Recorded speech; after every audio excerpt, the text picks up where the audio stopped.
My name is Caleb Corwin. As I said, I'm a psychologist. I've been here at the Center of Excellence. I've been with the Center of Excellence for like all of my full-on psychologist career, pretty much. I started here as a postdoctoral fellow back in 2015, so I'm approaching like 10 years of being affiliated with the Center of Excellence for Children in State Custody. I work to help with our TFCBT dissemination, as well as doing some of our foster parent groups and then helping with consultations. And I also work in we have an integrated DCS clinic here where we provide medical and behavioral health care for kids who are first coming into custody here in East Tennessee. And so that's a lot of the work that I do. And I'm also one of our complex trauma trainers. And so as many of you know, we've been doing this complex trauma series for a while. We've actually done this talk before, but it's been almost 2 years, and this is a really good topic. So some of you may have heard this before. Apologies to any of you who this is a repeat for, but I wasn't the one who did it last time, and I might have a slightly different take. So even if you came last time, maybe you'll get something a little bit different out of it, and it never hurts to have a refresher, right? So we wanted to bring this back because we thought this was a really good topic to share with you all today. So today we're going to talk about complex trauma and neurobiology. We're going to dig in on some brain stuff. It's going to get a little academic for a minute, but hopefully we can pull back out and talk more practically about what this means for the families that you all may be interacting with. And so let's see. All right. So just a reminder, so this whole complex trauma training series was developed out of an National Child Traumatic Stress Network grant in combination with multiple different partners, Adelphi University, University of Chicago, and Alaska Behavioral Health and Foundation Trust. And specifically, this presentation was developed by Dr. Hillary Hodgson. And so she's the one who I think deserves the credit for all of these slides specifically. Want to start with kind of a shared definition here, just to make sure we're starting off on the same page. I know many of you have heard this definition lots of times, but today there are lots of different ways to talk about and to define trauma. And kids who are involved in child welfare, so often the appropriate term to use is complex trauma. And complex trauma refers to a dual problem of exposure to trauma that occurs within a child's caregiving system. So thinking of exposure with their primary caregivers or where their primary caregivers are involved, either due to lack of protection or to being perpetrators of some of the abuse. And then also the subsequent developmental delays and impact that can occur, which may include psychiatric and behavioral difficulties. And we know that oftentimes it's a combination of exposure to multiple different kinds of abuse that can involve physical abuse, sexual abuse, neglect, emotional abuse, community violence exposure, parental substance abuse, and that there is an interaction where lots of kids who are exposed to more, who live in poverty and have more socioeconomic disadvantages are exposed to higher rates of this. And it intersects with a lot of other different types of adversity that people may experience like that. And it leads to the development oftentimes of maladaptive coping or survival strategies. And so we're going to talk a little bit about that today, about how the brain responds and why some of those things may develop. But that's the definition that we're working from here. And for some of you, that definition of complex trauma may be new. Some of you may be very, very familiar. So our learning objectives for today, I'm going to give you kind of a basic overview of what are the brain structures and circuits that are most involved when we're talking about trauma, the most impacted, the most relevant. What happens in those structures when the body undergoes threat or is reminded of a previous threat? And then what might we see as kind of the output from those changes in the brain that might reflect the underlying changes that have occurred? Really, today is hopefully going to be a way of helping you to think about some of the families you work with differently. Because really, we know that the neurobiological impact of trauma is universal, that this is not something that is just happening for some people. Like, to some degree, it kind of falls on a continuum. If you were exposed to repeated chronic stress, these changes are occurring, right? And there are other things that can buffer against it, but a lot of it is related to, is fairly pervasive, and it's beneficial to have this information to help people to attune to the people they're working with, to have an understanding of what's beneath the surface of the why we're seeing some of these challenging behaviors. And having a deeper understanding of why so often can help direct and guide development and understanding which interventions are going to be most helpful. Is this a situation where a regulation strategy is going to be more helpful, or a connection strategy is going to be more helpful, or a problem solving moment?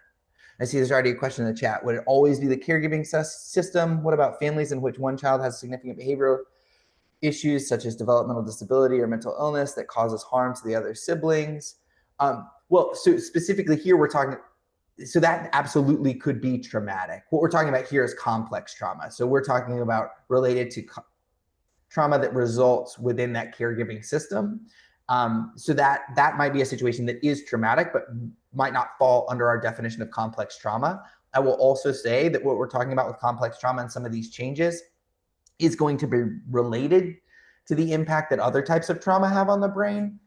But again, just to be clear, today I'm talking specifically about the impact of complex trauma. So hopefully that answers Janet's question in the chat.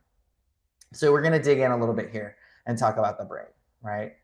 And understanding, while somebody might look purposefully oppositional or defiant, that actually there may be other things going on there. So what's the most important job of the brain? What's our brain's most important job? This is a poll the audience question. Anybody have an answer for me? Our brain's most important job. Keep us alive. Look at that. Protect us, right? The brain's most important job, survival, right? Keep us alive, keep us going day to day. We need to, when we're faced with danger or threat, the circuits in our brain are designed to ensure that we stay safe. Because if we don't stay safe, our brain no longer exists, right? Our brain dies with us. It is an organ in our body that's sole purpose is to keep us functioning, right? And so understanding the brain and understanding everything that goes forward from here, it's really critical to keep that in mind, right? That the brain develops over time in response to the environment it's in order to ensure survival. And that the brain is pretty malleable and adaptable. And so I'm going to give you like our brief tutorial. Like, I love neurobiology, but I'm not going to sit here and take you through like a semester's worth of a class. I don't think you need all of that, but there are some structures that I think it's going to be important for you to have some familiarity with. And when we talk about the brain today, we're going to be focused on a couple of specific areas that are typically involved. And in the brain, each different area kind of has its own role or its own job. Different parts of the brain do different things. And many times when we talk about the brain, we're talking about multiple different parts working together. And so that's still going to be true here. But what I want to make sure people understand is part of the brain that is really important is the prefrontal cortex, right? That's the part that's like the front part of our brain. It's right up here in the front. That is the last part of our brain to develop. In women, it's fully developed around age 24, and men not until about age 31. My wife was not surprised to learn that she was so far ahead of me with brain development. And you know, it's one of the parts of our brain that's really in charge of decision making. You can think of it like the brain's CEO. It's the one who's managing all the other parts of the brain. What do we need to pay attention to? What would happen if we did this? Like it's kind of that logical planning part of the brain that kind of makes sure that everything is checked in and tuned into what it needs to be tuned into. The other part of our brain is this defensive survival circuit, which involves a few different components, which I'll get into in a minute, and we're going to spend some time talking about. This defensive survival circuit is the part of our brain that responds when we perceive a threat in our environment. It's this really basic part of our brain that is involved with responding directly to different stimuli to make sure that we stay safe. And it's something that we want to make sure we understand, because it is the thing that works at a pretty basic level. It's something that reacts and responds without thinking. It is something that part of our brain is also in charge for things like our heart rate and our respiration rate and things that we don't have to consciously think about doing in order to get done. And so it's happening on a very subconscious level to keep us alive most of the time. But it is also the part of the brain that is mostly in charge of our survival. The prefrontal cortex really, though, does this top-down regulation. This is the part of our brain where we are going to be making sure that we have planful responses to things. That if we needed to cook dinner tonight, it's the part of our brain that we're going to use as we're thinking through, okay, if I'm going to make gumbo tonight, I need to make sure I have chicken stock, I need onions and garlic and bell peppers and celery, right? Like I need oil and flour. It makes sure I have all the ingredients. It helps me plan out timing things out so that it comes out at the right time. It's that conscious part of making those plans. And it's also the part that if a problem arises, it helps us to do that problem solving on the front end. Oh, you know what?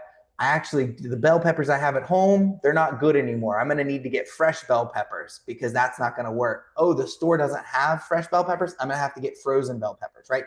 It helps us plan ahead and problem solve and think through things that haven't happened yet, but it is the proactive portion of our brain. It can also be the problem solving portion of our brain, but I'm going to talk in a minute about how sometimes that can get disrupted. But it really also plays a really important part in regulation. It's the part that helps us, hey, you know what? I'm feeling a little overwhelmed right now. I should take a break to calm myself down before I have that conversation with my partner.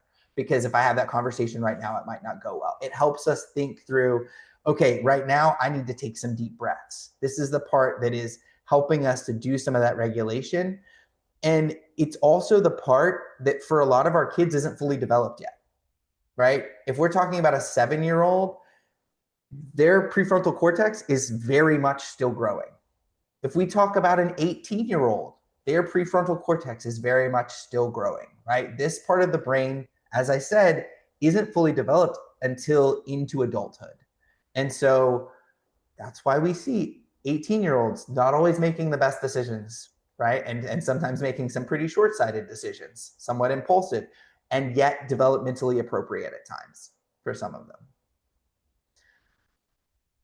This defensive survival circuit is a bit more complicated. It involves some terms that you're not going to need to remember, but I'm going to throw them out just so you're familiar with them. This involves the amygdala, the nucleus accumbens, the hypothalamus, and the brainstem. If we start from a good way of thinking about the brain in general is if we start from the bottom to the top, systems get more complex the further we move to the top, and the prefrontal cortex is at like the very front of the brain. At the base, though, that defensive survival circuit, that's where our brain is in charge of our blood pressure, our heart rate, our sweating, releases our neurotransmitters that may actually end up inhibiting our prefrontal cortex because it's going to hijack our brain to keep us focused on survival. Our nucleus accumbens, which is a little further up, is in charge of those defensive behaviors that performing our fight, flight, or freeze. The amygdala is what's looking for danger and is triggering the initial fight, flight, or freeze, which then our nucleus accumbens is maintaining. And then, kind of they all work in concert to do that, right? So on a lower level, they're making sure our body is running well, that we're looking for that danger. And if danger comes, they are very quickly responding to keep us safe, to make us safe in each of these situations, right? Each of these processes are separate from conscious fear and anxiety. These are the processes that are activated if you happen to see if a snake slithered across the path in front of you. You don't have to think about whether that snake's dangerous. You're going to have an automatic reaction. These are the processes that just happen. An alarm goes off. These are the processes that are involved with your body's response to that. And we know that when that defensive survival circuit is in control, your prefrontal cortex is impaired. that automatic survival response hijacks our brain. That threat might be perceived consciously or subconsciously, and yet the reaction is likely to be the same. That a child may be triggered by an external event like someone raising their voice or a certain smell, and their physiological arousal, their heart rate may increase, their breathing may quicken, their muscles may tighten, but they may not know that the reason that they're having that response is because it's tied to a past event, right? That can happen automatically and without conscious awareness. And once those things have been activated and that response is activated, it takes away our ability to use that prefrontal cortex. And so if you think about it again, and I'm going to say this several times today, but that prefrontal cortex in children is still developing. And so it's already underdeveloped. That ability to do problem solving and think through decision making, understand consequences, plan things out. And then once a threat is initiated, there's less ability to engage those skills. And so it further impairs the ability to utilize that portion of the brain. And it can lead to changes when the brain perceives a threat, it can change the way people perceive information. It can change how they're perceiving pain, what they're paying attention to, and it can alter how we think of memories. I'm sure everybody here can think of a memory that they have that triggers an emotional response for them, especially if it was a traumatic memory, right? And I see this multiple times with different kids. You know, how many people here have worked with a family where different children lived in the same household and were exposed to many of the same traumatic events? And yet their perception of those events can be very different. One child may view that event as having been life-threatening and incredibly scary, while another child may have viewed that event as much more normal and much less threatening and less overwhelming.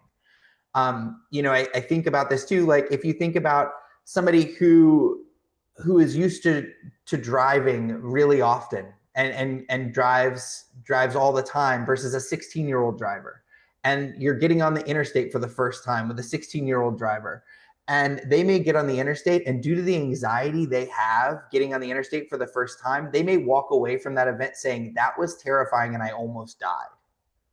Whereas somebody who's been on the interstate many, many times before may say, actually, no, that's just kind of what it's like. It's always pretty scary. You always kind of feel like you're going to die. Although I will say, if you're the parent teaching a 16-year-old to drive and merge on the interstate, you might have also had anxiety and thought you were going to die, right? But the more you've done something and you have that anxiety about it, that anxiety can embed itself along with our memories. And so when our brain perceives a threat and initiates this reaction, it can taint the memory that's associated with it.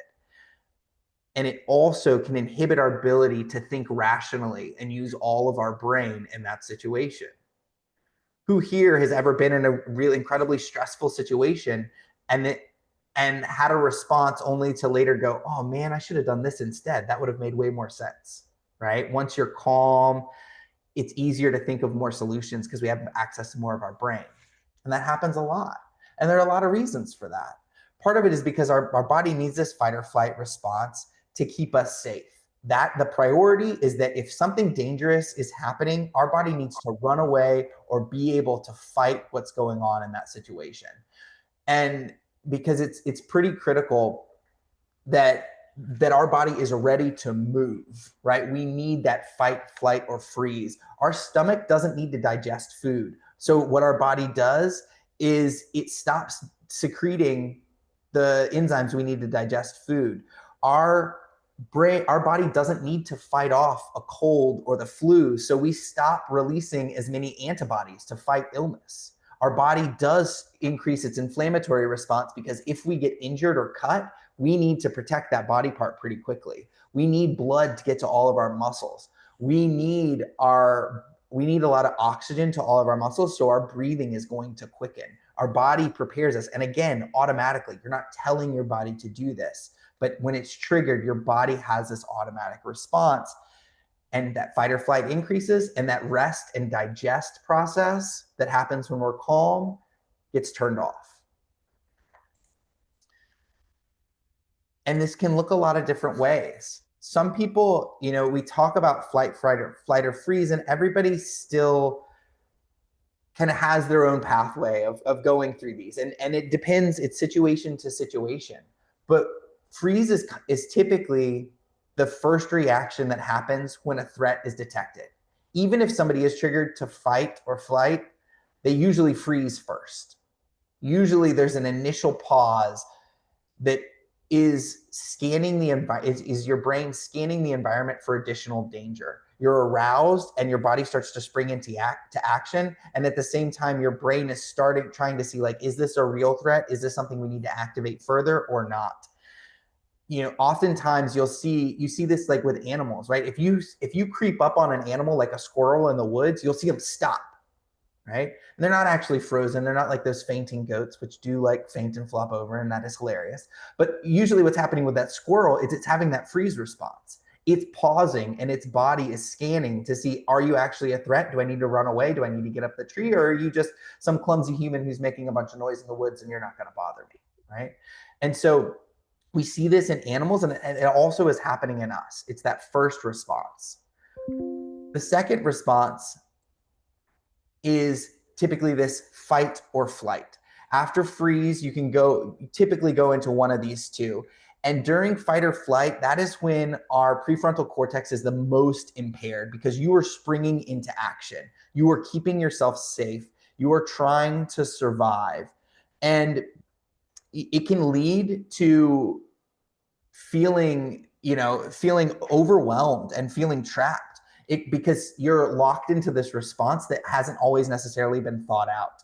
And for a person who has a history, who is in a traumatic experience, they may be so overwhelmed by that threat that both fight and flight are inhibited. That traumatic experience, you may end up stuck in that freeze response. We see people who don't try to run away and don't try to fight because they're so overwhelmed by the harm that it would be caused by attempting either one of those things. And so some people get stuck in that freeze response. And we see some people, another type of reaction that can occur is dissociation, right? That sometimes when you're so overwhelmed and you feel like you can't physically escape the situation, you can't fight your way out, you can't run away, you freeze, some people will separate from the experience psychologically, right? It's an attempt for our brain to disconnect from overwhelming experiences in order to try to escape those emotions. And people describe this as kind of blanking out or spacing out. People will describe this as kind of like amnesia or memory loss at times. And sometimes people feel frozen or stuck, like they can't move during these things. And it just can feel like I was out of my body. It was unreal. It was hazy, or it was foggy. But we see this reaction often enough to complex trauma and to other traumatic experiences that it's worth noting that it is part of that kind of typical reaction pattern that we may see.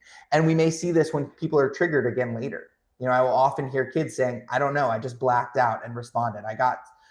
When I hear I got so angry that I blacked out, I start to think like, okay, well, are we talking about a trauma response that was triggered in that situation? Were they reliving something and they were dissociated when the original trauma happened and now they're dissociating again in that reaction? And so dissociation is another thing that when we talk about complex trauma, I'm going to encourage people to keep under consideration. Right? Yeah. All right. I talked a little bit about that. So I wanted to, we're not actually going to do breakout groups because we've got like 176 people here, and that's just going to be really messy to send you all into breakout rooms. So we're going to do this little bit of a thought exercise together. I'm going to ask you guys to just take a moment with me and maybe write some things down or just think through some things. But I want everybody to take a minute and reflect on a time when you felt overwhelmed by fear, right? This could be, when you first heard about 9/11, right? This could be when you first heard that the world was locking down in March 2020 from COVID, and you were hearing that like hospitals were overflowing and maybe that was crazy for you. Maybe you were affected recently by the floods that have hit a number of our areas across Tennessee, right? And maybe it was many other things, right? But I want you to think about a time when you felt overwhelmed by fear. You heard some news and it was overwhelming. And now I want you to reflect for a moment on what did you experience? What was going on in your body? And I want to encourage everybody, like, even if you're not writing this down, spend some time thinking about this, because I think if you can connect with this material on a personal level, it's going to make it easier in a minute when we talk about how it's affected other people you've worked with, right? When you were overwhelmed by fear, what was going on in your body? What emotions were you experiencing? What things were you thinking about during that time? What did you do? What was your reaction in that situation? And how was your reaction different from how you might typically react during a typical day?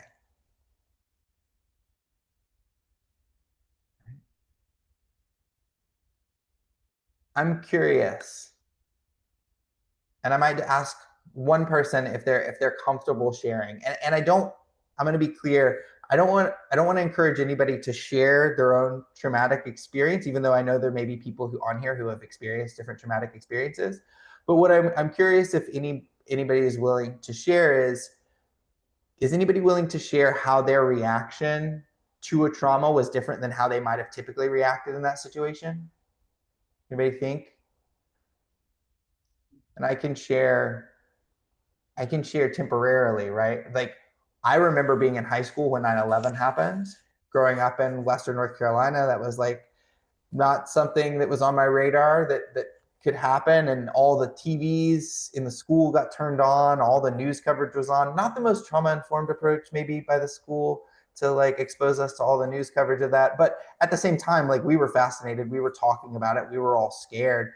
And I remember just feeling like my heart was racing and like not being able to get enough of the coverage and not being able to get enough, like, all the discussions, and like my mind racing like with catastrophes of how bad it was going to get and how far things were going to go, and kind of just kind of freaking out, right? Like that, just having this reaction. I view myself typically as like a pretty calm person who's not easily rattled and doesn't get off, although that's my coworkers can attest that's not always true, but like pretty generally I view myself as mostly calm. But I was not calm on those days. Like, I was talking, I can tell you, I was talking faster, I was more readily emotional. I was saying like, yeah, it's going to be bad. Like, the CDC is going to be bombed next, and we're close to the CDC, and we're not that close. We weren't that close. But like in my head, it's like right down the road, even though it was 3.5 hours away.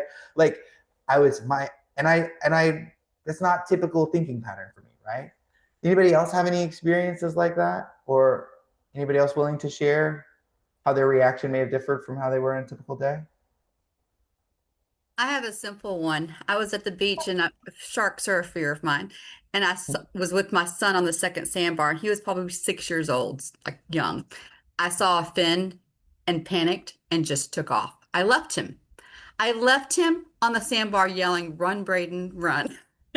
I left him for Oh, shark bait. I always thought myself as a good mother, but I panicked so hardcore that I completely left my son out there. And he's yelling back, "It's a dolphin," which it was. Um, but yeah, I left him for shark bait, just to protect myself. So I'm much more thoughtful around, um, events like that. I would never leave my son again, but I did. I left him out there. I really appreciate you sharing that. I think that's such an excellent example, right? Because you would like your values and your core of who you are is like, I'm not gonna leave my son. But that automatic defense circuit in your brain that is in charge of you helping you to survive short-circuited that. Like, that path didn't happen because that fear took over in that situation. I think that's a really helpful and excellent example of this. And again, I highlight that because when that part of our brain is enacted, we see different responses, right? And we're going to be talking about how with kids who we work with who have experienced complex trauma, the behavior and the reaction we see may not be the behavior or reaction they want to have or want to show us. But when these circuits are involved, we see maybe not the best version of ourselves, but that is triggered to survive, right? We're wired to survive. And the reality is it's really challenging when that complex trauma hits not just once, but it hits repeatedly, right? It's not seeing a snake in the woods and having that fear response. It's going home every night and there are 7 snakes under your bed every day. This is consistently triggered. And one of the things, we're technically in a neurobiology class, and the thing you hear in neuropsych or neurobiology is the neurons that fire together wire together, which is like a fancy way of saying that the muscles you exercise get stronger. And our brain works a lot like a muscle. So the parts of our brain that we exercise the most often are the parts that become the most strengthened. And so what we see is that kids who experience early trauma and maltreatment, their brain development changes. The parts of their brain that are in charge of that thoughtful consideration, that planning, that problem solving, the prefrontal cortex part, if they're stressed out and that stress is activated regularly, they don't get to use that part of their brain very much because they're stuck in that defensive portion of their brain, that lower part of their brain. That's the part that's getting the workout all the time. That's the part that's firing and getting all the practice. And so we see that they have poor emotion regulation. Their reward circuit looks different. Their ability to delay gratification is more limited because they have a harder time thinking ahead to the future about, if I do this, then this will come later on down the road.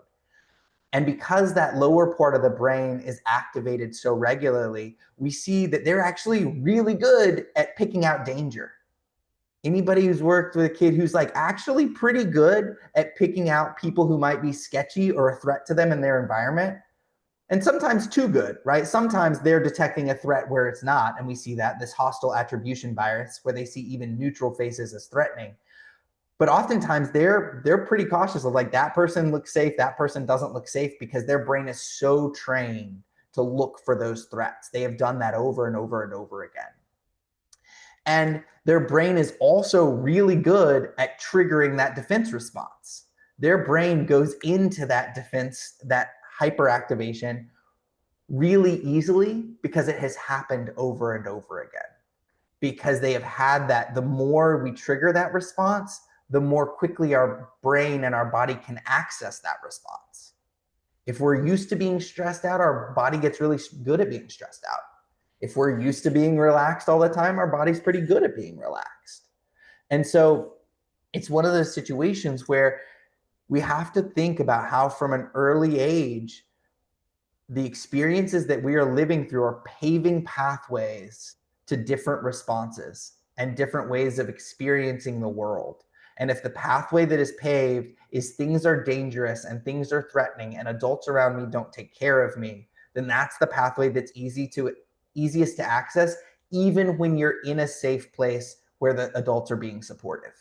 Because that brain pathway, it's not, we are able to pave new roads. Absolutely, the brain is plastic and can change, but it takes a long time to pave a new road. Anybody who has driven around Knoxville or Nashville or any of our cities in Tennessee, let's be real, right? Like, it takes a long time to pave a new road. And so when we talk about neurobiology and complex trauma, we're talking about pathways that have been established that can be undone, but that take a long time to get there. And we see this come out on brain scans. We'll see this decreased connectivity in the anterior cingulate cortex, the part of the brain that's in charge of directing our attention, controlling our impulses, making decisions, learning from rewards, right? We'll see this decreased connectivity up there in that part, and this increased connectivity in these more basic parts of our brain that are in charge of paying attention to our internal states. And so it's almost like kids who live this complex trauma, they're constantly getting a status update of how their body's doing. Am I thirsty? Am I hungry? Is my heart beating fast? Am I safe?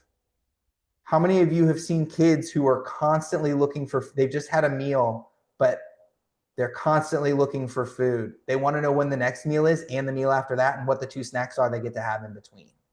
right? They're constantly on the lookout for whether or not their body is going to stay satiated, stay safe, because their brain has not experienced safety in that way. And so their brain has been trained. It is better to constantly be thinking about those things and constantly be on the lookout for checking, are we in pain? Are we tired? Are we thirsty? Are we hungry? So their way can be hyper tuned in to some of those internal situations. And the reality is we don't always see that stuff on the surface. On the surface with these kids who've had these experiences, what we often see is dysregulation. Any of the therapists in the room, like the referral, when I was working in community mental health, it was very rare that the referral question was like, hey, I've got a kid who's experienced trauma. The referral questions I got for trauma were a kid who just went through a car accident or had a family member die. My kids who experience complex trauma, even my kids who were involved in foster care, when I was in community mental health, the referral question was behavioral. This kid is angry. They get angry really quickly. They get upset. I think they might have bipolar disorder. Their mood changes at the drop of a hat, and I don't know what's going on. There are a lot of things. I'm curious from you all, like, what are the other things you all see on the surface from some of these kids? Like, what are the referral questions you're getting for some of these kids who have experienced complex trauma, the behavioral presentations?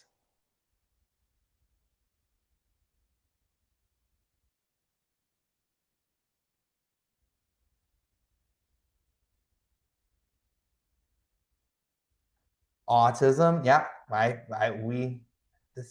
we get that referral question pretty regularly, right? Lack of eye contact, they're defiant, aggression, lashing out, ADHD, attention problems in school, absolutely.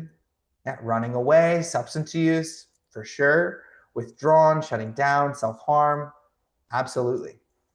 These are all things we see, right? We see this anxiety, conduct disorder, aggression, and a lot of different diagnoses. These kids who have these experiences and whose brains have developed in response to this stress present in a lot of different ways and catch a lot of different diagnoses over time, and for a lot of different reasons. And one of the things that I think is often under conceptualized is what's actually going on for that kid, like what has led to the development of that problem behavior.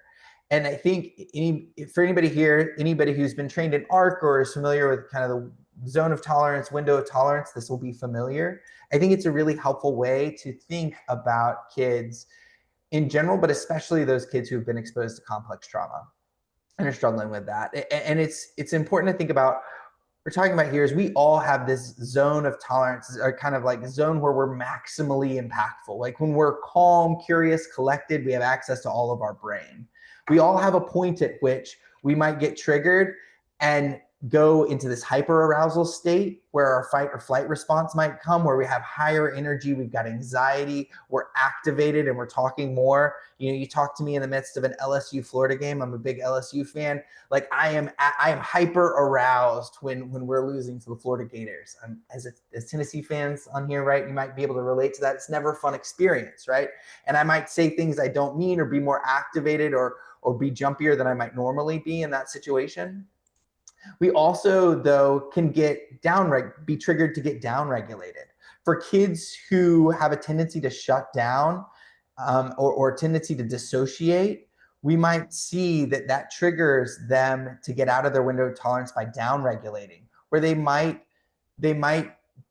look like they're daydreaming or be inattentive. They might have low energy. They might want to isolate and be to themselves. And so we see that, and everybody kind of has some version of this for themselves, right? We all kind of move through these, and there are different things in our life that might trigger us to go through this. And for these kids who've experienced complex trauma, we really want to pay attention to like, what are the triggering events? What is happening for them and what's going on? Because what we know is that if kids aren't inside that kind of in the zone of regulation, that we're not actually going to be very well able to engage with them. When a kid is hyper aroused, their ability to process, hey, why did you do that? What's going on? Was that really a good choice? they don't have access to that part of their brain to do that thinking and that processing, right? The same thing is true for a kid who's hypoaroused, who's shut down, who's dissociating. As a therapist or a caregiver or somebody on their team, you may want to talk to a kid after they've had in the midst of one of these outbursts where they're shutting down or upregulating. But we don't have access to all of our brain in those moments. And it's important to understand that often what we have to do is try to help kids to regulate and get back into those zones. When a kid is hyper aroused, we may need to help them to engage in whatever coping strategies they have, whether it's going on a walk or listening to music or taking deep breaths to get back into that zone before we're going to be able to have a conversation with them that's meaningful. And for kids who are shutting down, we might need to help them tune up and reacclimate, either by doing grounding exercises or co-regulating with them, sometimes going on a walk, doing something mindful before that talk or that processing is going to be beneficial to them. And so this is something that is really important to pay attention to, with kids that you're working with, is where are they in this zone? What's going on for them? And is this actually the optimal time for this type of intervention? Because we see kids who've experienced complex trauma get knocked out of that zone really easily because their brain has developed over time to live in that state of hyperarousal. It's on a hair trigger because it's been activated over and over again. So they pop up into hyperarousal. They're not bipolar. They're just the line between where they exist in the zone and their hyperarousal is so thin that they actually never feel calm and curious. They always feel activated. They just sometimes don't show it. And so when they show it, it seems like things have moved drastically really quickly. And the same thing may be for shutting down. They may be shut down most of the time and kind of borderline dissociating very frequently. And so, what we need to kind of consider these things conceptually when we're working with kids. How much is that complex trauma impacting the presentation that we're seeing? And how do we get them regulated in order to help them move forward, either by kind of upregulating or downregulating, right? So I'm going to show a video. I have seen this video like 50 times, and it is still a powerful video for me, and it is very impactful. And I still have an emotional reaction to watching this video. So I just want to give a bit of a warning that this can be an emotional video to watch. We're going to watch the removed video. It came out about 12 years ago. It's incredibly well done. It won a bunch of awards. But we're going to watch the story of a little girl who, as she kind of goes into foster care and a little bit of her experience while she's in a foster home. And so I want to encourage anybody, if you need to take a break, by all means do. I will tell you, it does have a happy ending. So don't worry, I'm not going to leave you like feeling terrible, but please take care of yourself. If you feel like you need to do that as we watch this, I want to encourage you all, as you're watching this video, try to think about some of the things we've talked about. You're only going to be able to see her behavior, and you're going to hear some of her thoughts. Think about what could be going on in her brain. Think about what brain changes may be happening over time as you're watching this, because I think that's a helpful way to help kind of solidify some of this information we've talked about today, is to try to apply it as you're watching this.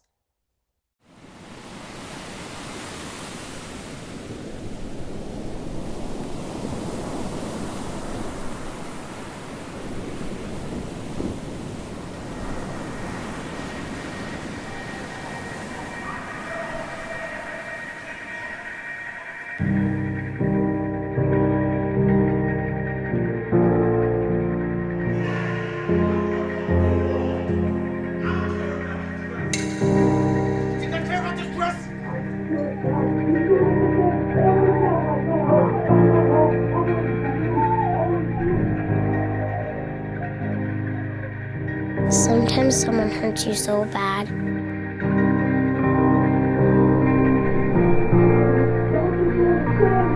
you? I don't think you understand me. It stops hurting at all.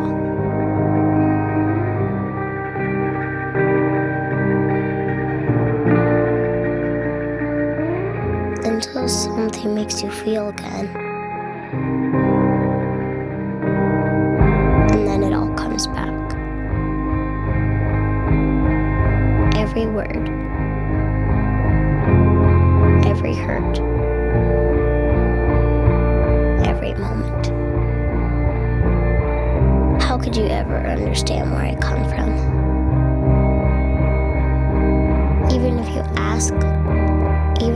listen, you do not really hear or see or feel.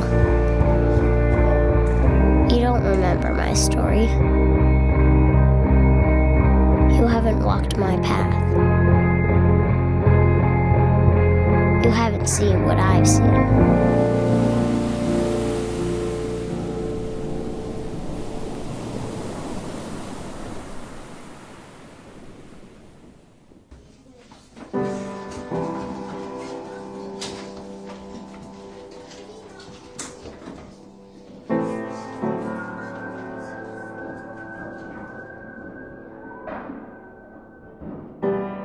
My past defines me.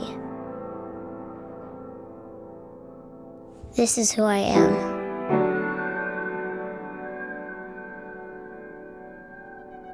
I am unseen, unheard, unwanted.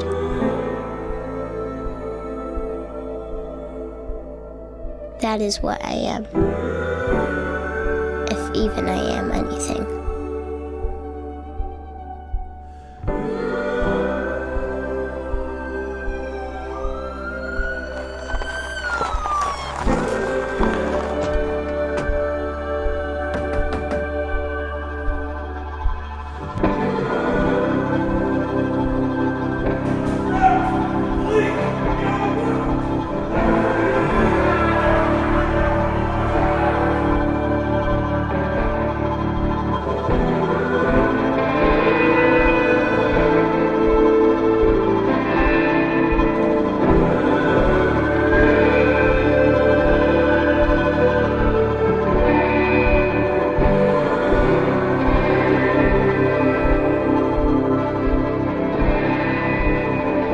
It seemed like the same thing that held me up forced me down. And the world turned upside down, and order disappeared.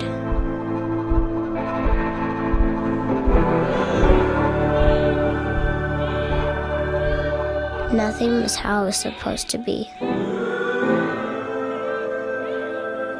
And a heavy sadness filled my soul.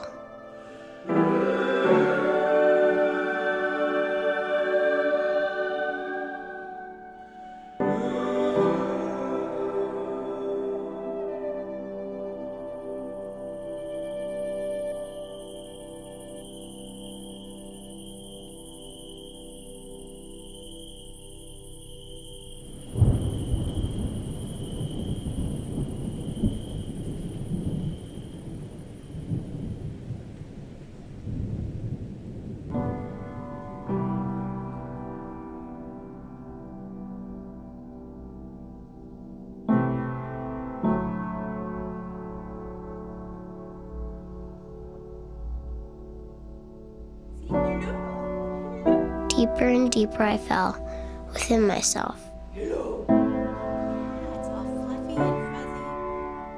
And nothing could draw me out.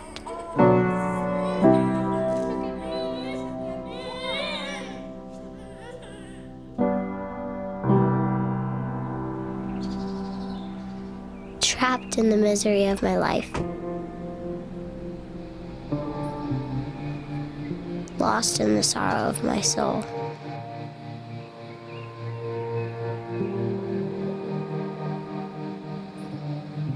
Unable to see the light. Unable to see the dawn. To feel. To hope. What are you doing picking my fruit? To dream.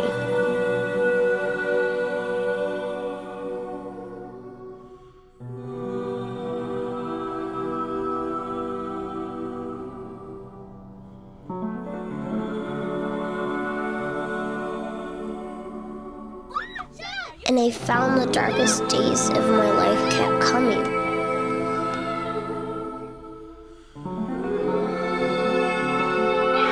The blackest nights for my soul never stopped.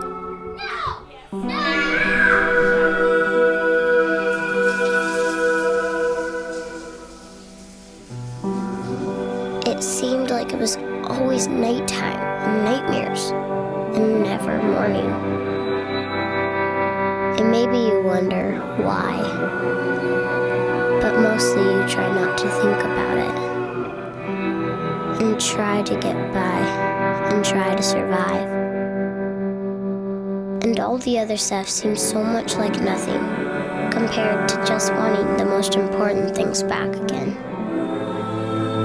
Like wishing you could see your mama's smile again and hear her sing that one favorite song that always calmed you down when things were all messed up.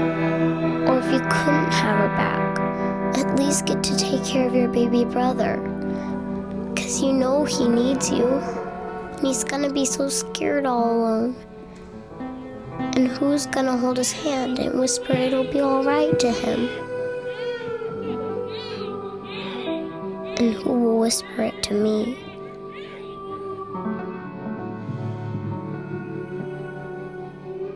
Hi, Zoe. It's so good to have you here. Are you ready to come in? I know I am helpless, dependent, desperate. But what happens when those you need the most threaten your very existence?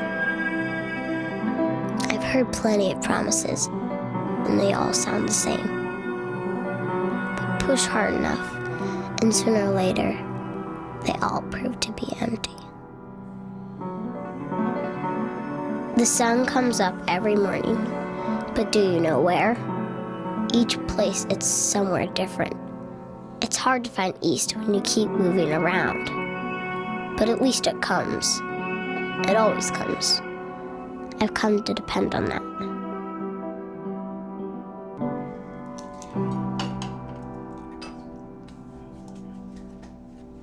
And slowly seasons changed around me. And it seemed this time that maybe the world would not be pulled out from under me again. Feet safe, roots starting to grow, little buds of hope forming, slowly attempting to trust this new life. Hi. Come on over. Let me show you what I got for you. Got you a gift.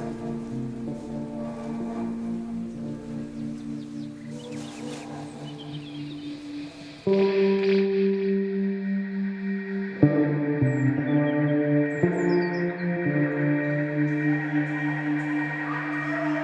don't care about your dress. You think I care about this dress? I don't think you understand me, do you? I don't think you understand me. I wish someone would tell me it's gonna be Every okay. time I come home, I swear to God you touch me again, I will kill you. Don't touch me! I don't care about that one day, maybe, I feel normal. I hate you! That I won't always be alone. That I'll have a mommy who will hug me and be strong for me. Because maybe I can't do it all by myself.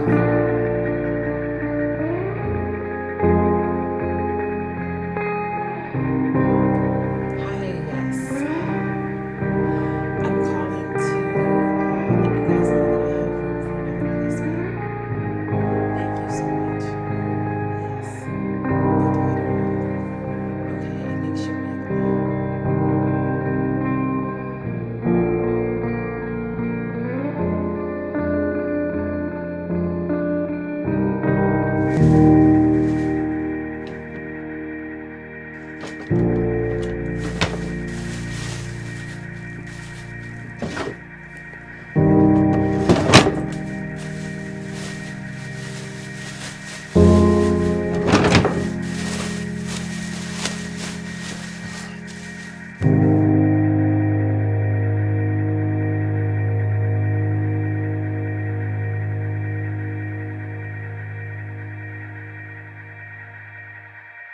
This, my past, my history, my story, is not my fault.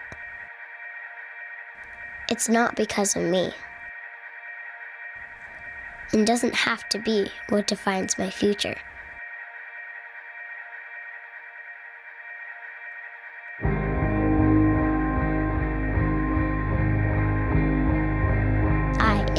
lovable. I am worthy of care. And that glimmer of light, it makes all the difference. The glimmers of light give me hope that someday my summer will come.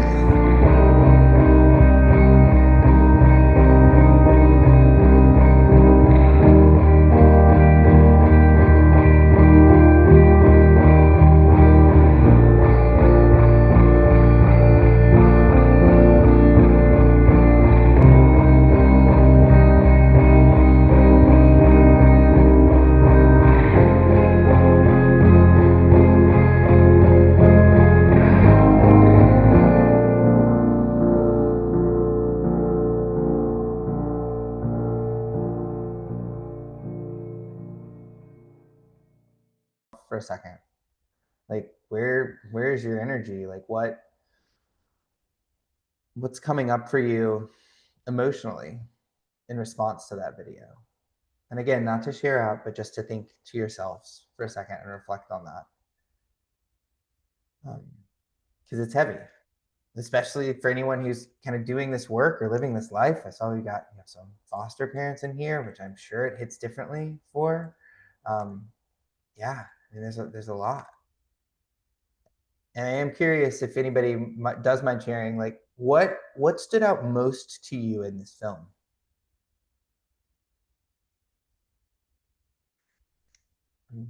Knowing what we've talked about and seeing that video, what stood out most to you?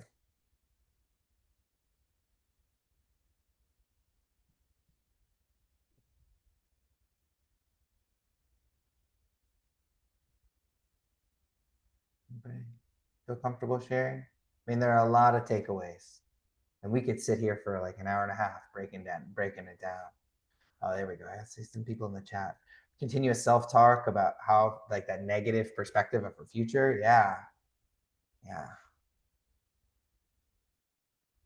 I'm just curious. I'm just Go ahead. curious if this was actually the young lady, girl that was talking, or was there an actor or actress? So it was, they were all, this was all, yeah, it was all actors, and it was her. Like that is her voice, the voice of the actor who played the little girl. Like it is her voice narrating. Okay. But yeah, they're two. It's actually the daughter of the people who made the film who is portraying the foster child in this. So those words actually, some of those things actually came from her as far as her feelings. No. I don't know that. No, I think this was written by other people. Like she's not Okay. actually a child in foster care. She Okay. was reading She was reading words somebody else wrote. I guess is maybe. Okay. Yeah. No, but good question. Yeah. And I think like yeah, we see different things at different times. Like thinking about why she was acting out. That like how people around her seems to not know what was going on for her. Although I like that last foster mom who seems to tune in to like she needs something and like calls for her brother to come, which is like I like that it ends on a positive note. But and her getting upset from a flashback, right? There are lots of things. It's heavy, and I think this work is heavy, right? It's heavy for the kids who are living through this complex trauma. It is heavy for the people who are working to support them. And as we talk about this, it just reminds me to encourage everybody here to be taking care of themselves, right? And doing the things we can to keep ourselves in that zone of tolerance, and have access to the best parts of our brain. And I think it gives an opportunity to reflect on some things that I think are helpful.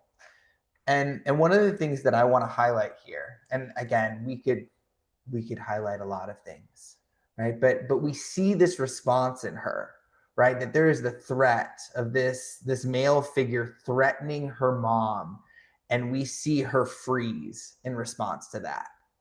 And then we see her run away, right? You can see in the video, she has that pause moment. She doesn't know what to do. And then she hightails it out in that situation. And then later, in response to the dress, We see her pick up the dress, look at the dress, and then we see her think back to the incident with her mom and her mom's dress. And she was triggered into that situation. And we see her freeze again. And I think they did a really good job of portraying. You see this pause, like you see this almost like this deer in headlights, this stunned look for her. And then in the second situation, as she's reliving it, she reacts differently, right? And we see this sometimes, right? Maybe in this situation, maybe with their biological parents or with the caregivers that didn't take care of them the way that they needed to be taken care of, they ran away. But in this situation, there's this fight response. They're gonna react differently. She acts, she's gonna do it. She's gonna rewrite that script. She runs away, right? And so we see this play out. And what's interesting is this is a microcosm. Like we watched this 12-minute video, right? And I think it kind of points us to this outcome or this insight. But the reality is for so many of these kids, we don't have a 12-minute highlight reel of their behavioral outbursts cut together with the trauma that triggered that. We see the outburst and we're left wondering where it came from. We know a kid throws a chair or hits people or bites or lashes out in different ways, and we're left wondering why.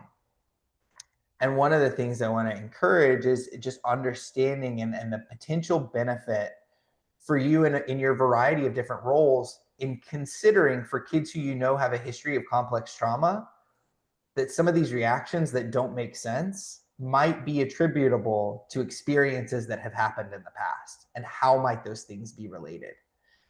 Because the opportunity it might afford you to consider that is to feel more patient, to feel more calm yourself, and to better be able to connect with these kids who are outside of their window of tolerance. And sometimes that co-regulation is so critical. I'm curious, did anybody notice, did anybody have any thoughts about kind of the long-term impact for Zoe? Like where do you think, what impact do you think she might struggle with 5 years down the road, based on the things that we know from this video she's experienced?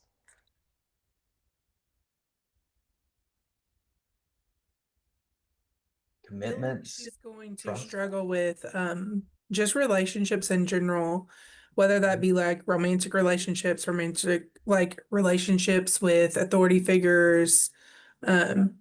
She's gonna feel at fault because she wasn't there to take care of her brother. Like there's so many things that are gonna impact her later in life, especially where she saw domestic violence in the home and just went through so many different homes of just people not really caring or just showing her that she's just there for a little bit. It just showed her like she is unlovable and she's not gonna get the help she needs. Yeah, there's the risk that she's going to carry a lot of those thoughts with her for a while, and it's going to affect relationships. We know it's affected her view of herself, her attachments. She may have guilt. I see somebody put anxiety, memories that may pop up along the way. Absolutely right. There are a lot of potential negative impacts of this. I'm curious, what did anybody see and hear where she might show resilience, or where she may have actually had some adaptations that she had in her environment that might serve her well down the road? Like in the midst of all of this rough stuff, are we able to pull out any strengths for her? She seeks out hope. Absolutely. Yeah, I think there's some good examples of her wanting to be hopeful. She circles back. Yeah, she came back to the room, right? Even though she had that negative initial reaction, she was able to engage that prefrontal cortex after she calmed back down and got back in that zone of regulation. Yeah, she's thinking of survival, not giving up. She's not like, and she's got that relationship with her brother, which is really positive. Absolutely. Yeah. Yeah, she didn't let go of like empathy or caring nature. She's still holding on to that. and she was able to come to that place where she knew she wasn't the cause and understand that. Absolutely. There are a number of strengths here. And one of the things I want to highlight is, like, as we talk about trauma, it is really challenging, and it can, unfortunately, we talk a lot about the heavy parts, right? The negative impact. The reality, though, is that we need to talk more about resilience, right? That we need to focus on strengths. We need to not just focus on the deficits. And I know today is not an excellent example of that. Neurobiology and trauma is not well poised for me to talk about that, but we do talk about that in some of our other talks, and hopefully you're able to come to some of those as well. But if we were wanting to build resilient skills, we have to notice the strengths. We have to point out and support the strengths that kids who are struggling may still exhibit.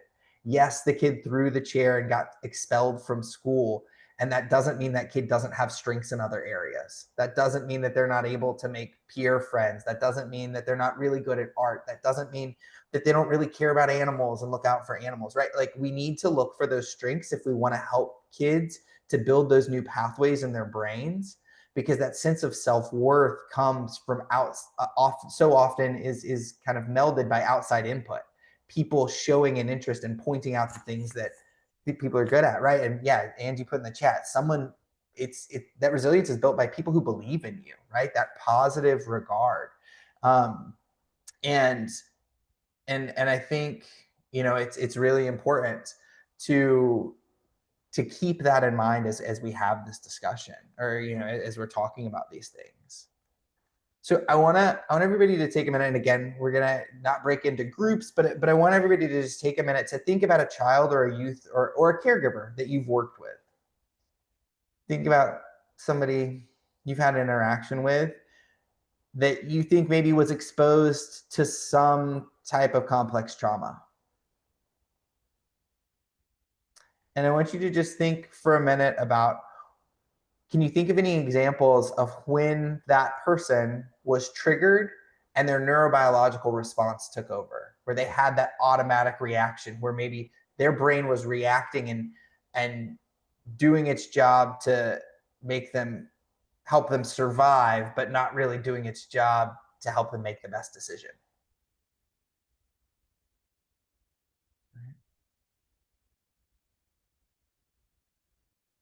I'm curious if anybody feels comfortable sharing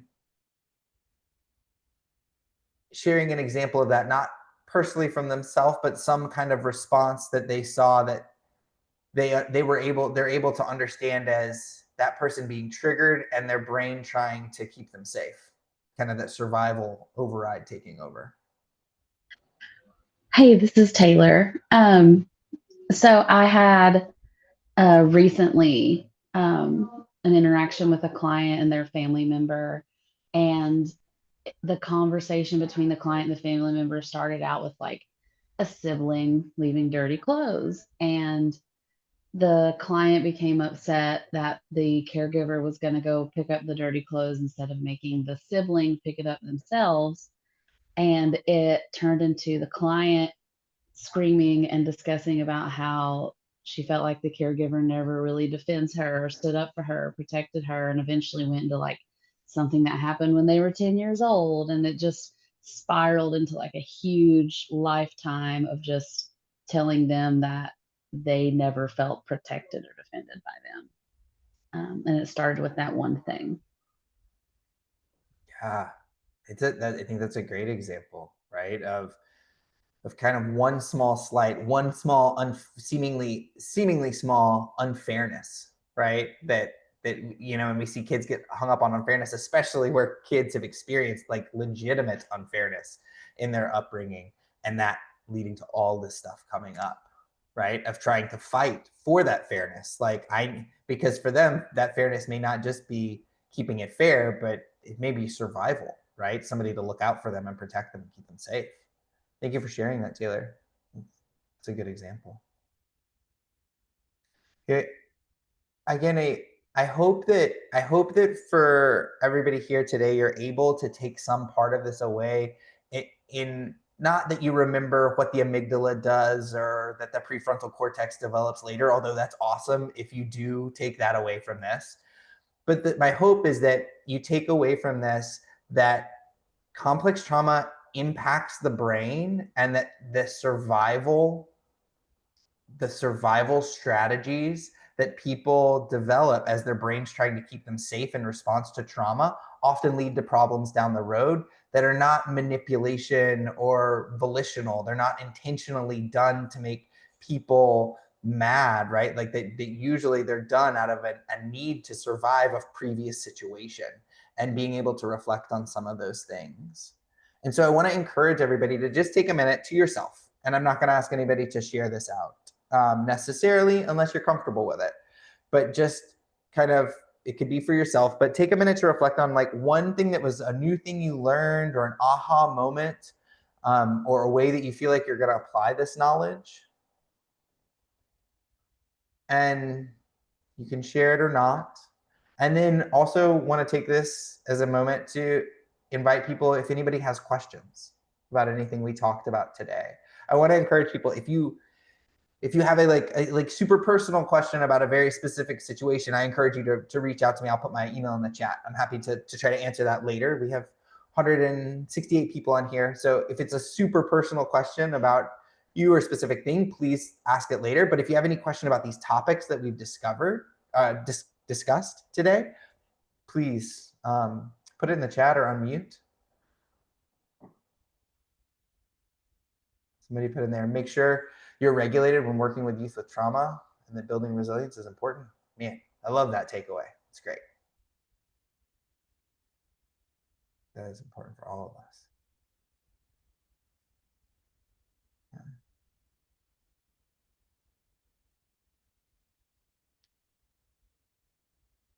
Wow. All right. Brains as muscles and children in survival mode. Yeah. Survival pathways grow, make it harder for them to cope with future events.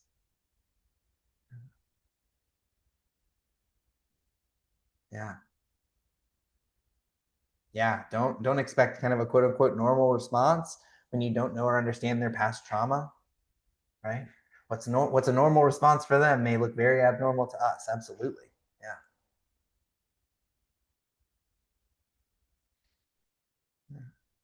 Well, I appreciate you all, your comments and your attendance here today. I'm going to stick around if people have lingering questions. I'm not going to force anybody to ask anything, but if you have those questions, I'm going to stick around for them. Caroline also put a link to the survey in the chat, so you may have to scroll up a little bit. And she put it in there again. We'll probably keep doing that. I just want to encourage you all, please fill out that survey, especially if you want a certificate of attendance today. After you fill out the survey, it will appear on the screen, and that is how we will. That is how you will get a record of that you were here. And so you'll need to save that off of your own computer screen after you do the survey. And please let us know what you thought about today, how it went for you, and any topics you want to see in the future. We really do value your feedback. I see a question in here. Try to tap into their own coping skills, and what are they? I'm assuming that's not so much a question as like more of you're going to ask the question of what are their coping skills and the importance of understanding those. Yeah. Listening and understanding what's happening to them, the effects of hyperarousal, hypoarousal. Absolutely. Great.